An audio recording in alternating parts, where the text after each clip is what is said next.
per anar a saludar el nostre primer convidat. Avui ens hem posat en contacte amb el conseller de Cultura del Consell Insular de Menorca, Miquel Àngel Maria. Bon dia.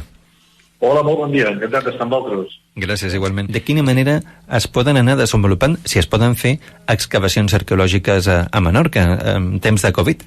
Les excavacions arqueològiques, que són uns espais on hi participen professionals i voluntaris o alumnes de camps de treball, és un àmbit molt específic en el que feia falta que hi hagués un reglament o que hi hagués una normativa, unes recomanacions de treball.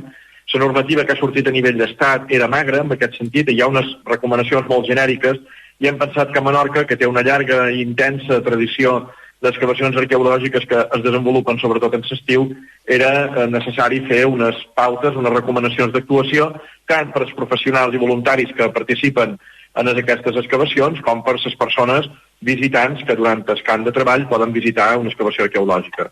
I en aquest sentit el resultat és un document d'unes 10 pàgines aproximadament, on l'han fet dos arqueòlegs amb molta experiència a Menorca.